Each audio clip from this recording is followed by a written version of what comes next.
بینندگان عزیز سلام، صبحتان بخیر و شادی باد. امیدوارم طبعی خوش و بالیده داشته باشید.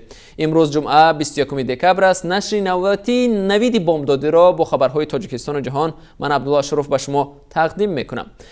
نخست نظر میاندازیم به وضع باد و هوا در شهرهای دوشنبه و پراگا. هوای شهر دوشنبه صبح امروز 5 درجه گرم است، ولی در دوام روز تا 14 درجه گرم شدن هوا پیش بینی می شود. هوای شهر پراگا قرارگاه مرکزی رادیو آزادی بعد از برفریزی دیروزه 2 درجه گرمی دارد. دوام روز تا به 5 درجه گرم خواهد شد.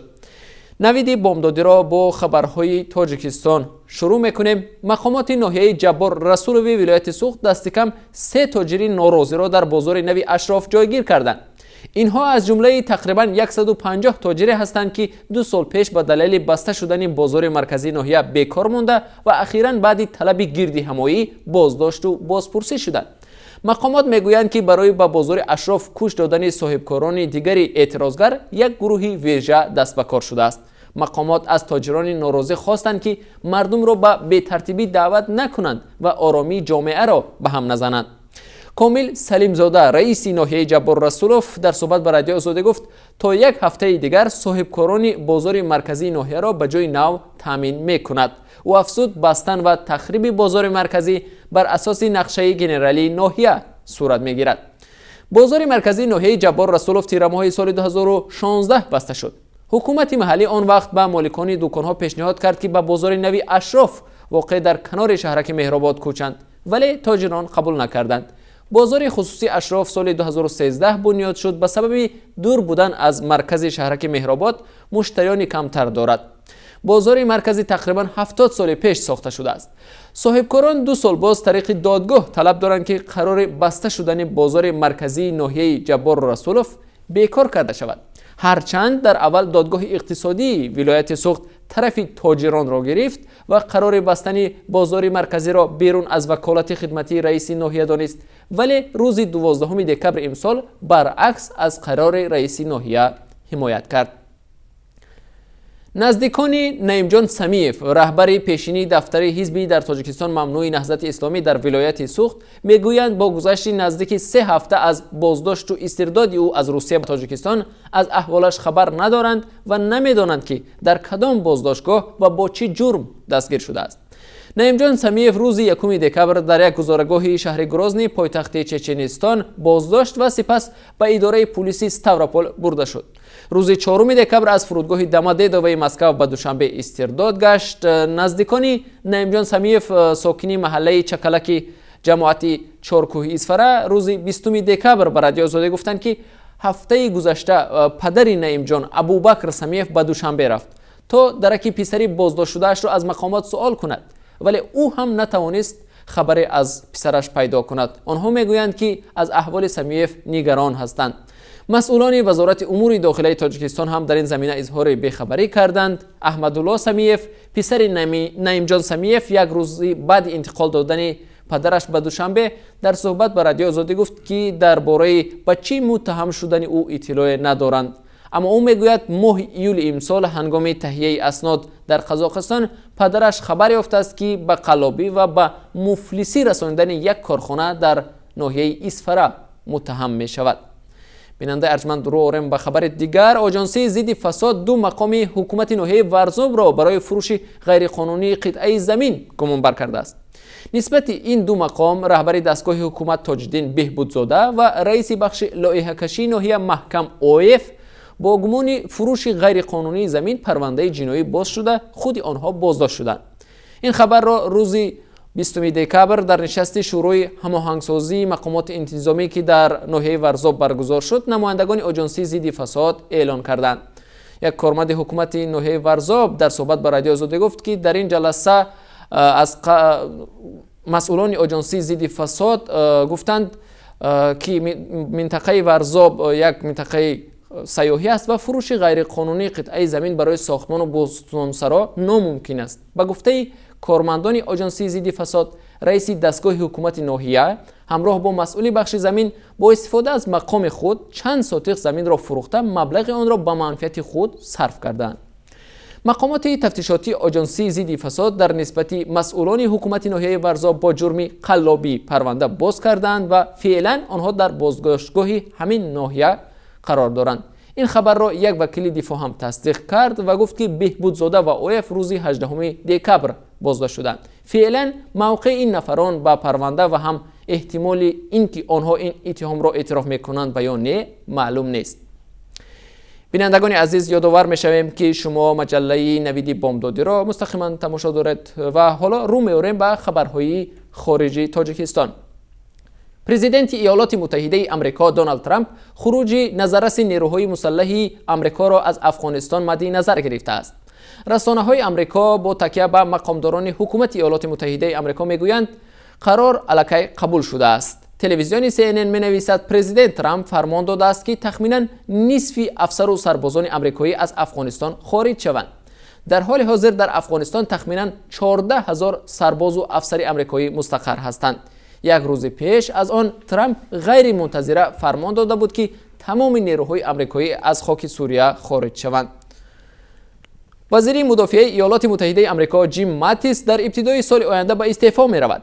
در پیام به پرزیدنت دونالد ترامپ ماتیس نوشته است که در بعضی مسئله ها با سیاست پرزیدنت 100% موافق نیست. او اختلاف در مسئله روسیه و چین را یادآور شده است. در یک پیامی شبکه اجتماعی توییتر پرزیدنت ترامپ تصدیق کرده است که در آخر ماه فوریه سال 2019 جیم ماتیس از مقام وزیر مدافع به استعفا رفته جای او را نفر دیگر خواهد گرفت.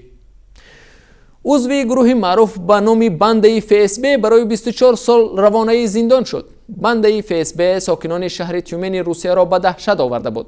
20 دکبر دادگاه نظامی منطقه اورال در شهر یکاترینبورگ الکسی کراتکوف لیتنانت سابق خدمات بخطره فدرالی روسیه یا خود FSB را در کشتار و یک عده جنایت‌های وزنین مسئول دانسته برای 24 سال از آزادی محروم کرد.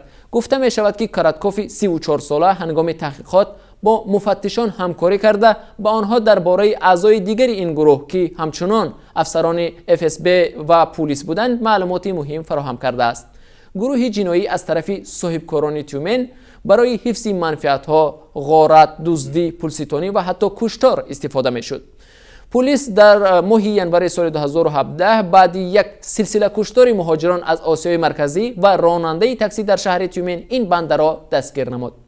محاکمه دیگر اعضای این بنده علیحده صورت می‌گیرد. دیروز 20 دکبر در شهر بیشکک در نزد سفارت چین ده‌ها فعال قرغیز جمع آمد برپا نموده تعقیب مردم بومی ولایت شمال و غربی شینجان از جمله قرغیزها، قزاق‌ها و اویغورها را محکوم کردند. گردی هم آمدگان با لوحه‌های با فاشیسم چینی جای نیست از مقامات چین دعوت کردند که درباره هر یک قرغیزی که در محبس‌ها و یا به اصطلاح اردوگاه‌های تربیوی نگهداری می‌شوند اطلاع دهند. جمع آمدگان از حکومت قرغیزستان هم طلب کردند که در دوام 30 روز آینده تمام شهروندان خارجی و من جمله شهروندان چین را که غیر قانونی در قرغیزستان به سر میبرند اخراج و یا دپورتاسیون کند. در ماه اوگوست سال روان سازمان ملل متحد گزارش داد که در ولایت شینجان چین تقریباً 1 میلیون مسلمان را در مرکزهای ضد تروریستی جای کردند. سازمان ملل متحد افزوده است که 1 میلیون نفر مسلمان دیگر در اردوگاه‌های به نام تربیتی دوباره محکوم شدند. چین این عیبنامه ها را رد می‌کند. بیننده ارجمند، باز حالا برمیگردیم به خبرها از تاجیکستان. دادگاه ناحیه ایشکاشمی ولایت بدخشان یک نفر استقامت کننده دهه‌ای بشار جماعت قاضیده ناحیه مذکور را به 8 سال زندان نظامش پرزور محکوم کرد. دادستانی کل تاجیکستان از این نفر جامی آشوربکوف نام میبرد. آشوربکوف ماه اکتبر سال 2015 توسط امانت بانک از فاند دستگیری صاحبکاری حکومت تاجیکستان 400,000 سومانی قرض امتیازناک دریافت کرده است. آشوربکوف عهدهدار بود که این مبلغ را با بهره 12% به مهلت 2 سال برای تأسیس دادن سیخ کارکردی میوه خشک و نگهداری میوه و سبزیجات صرف کند. اما دادستانی کل میگوید آشوربکوف مبلغ مذکور را نه برای تشکیل کارگاه بلکه به منفعت شخصیش استفاده کرده است.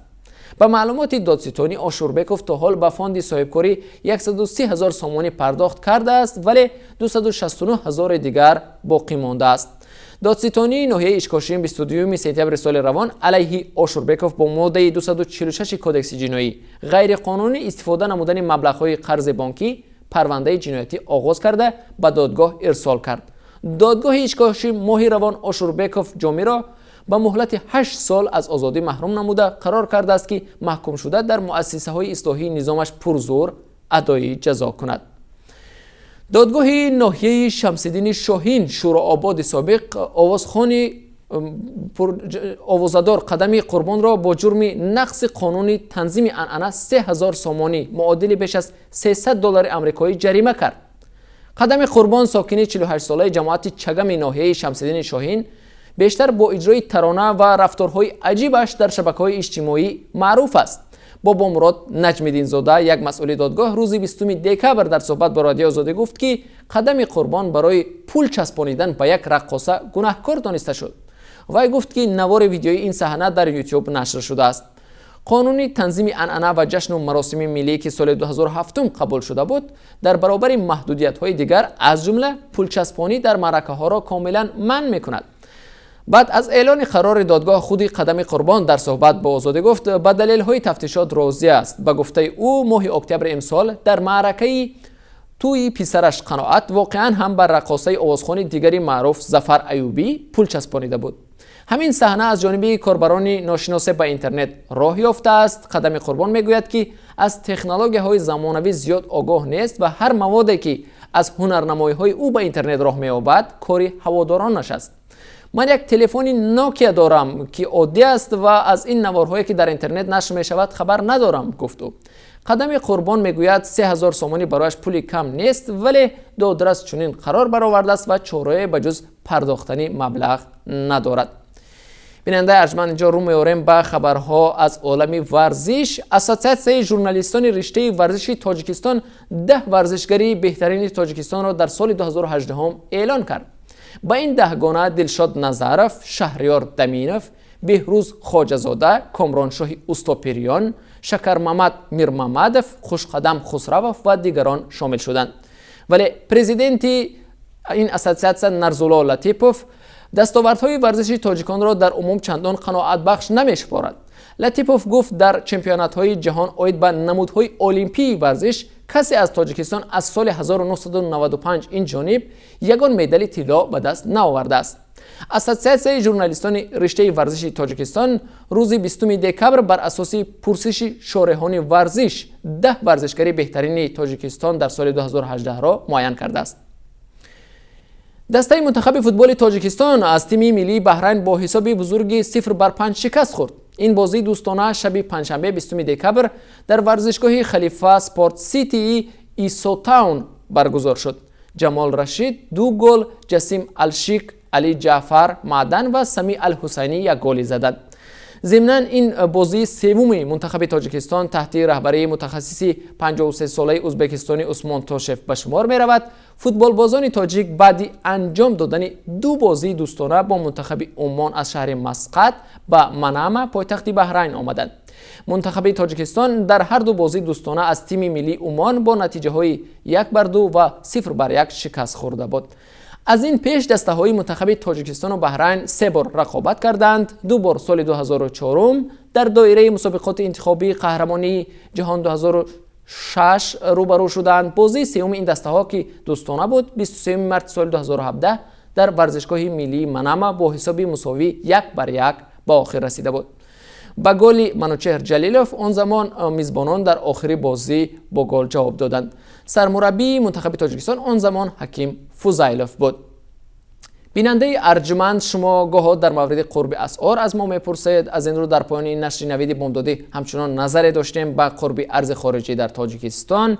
بنابر قرب امروز مقرر کرده بانک ملی 1 دلار آمریکایی 9 سامانی و 42 درم، 1 یورو واحدی پول اتحادیه اروپا 10 سامانی و 80 درم و 1000 روبل روسی 139 سامانی ارزش دارد. تماشاچیان گرامی اینجا رسیدیم به پایان این نشر نوید بامدادی. اخبار از این بیشتر در سامانه www.azadi.org قابل دریافت است. برنامه‌های نو و جالب ما در پیشند. با ما بمانید.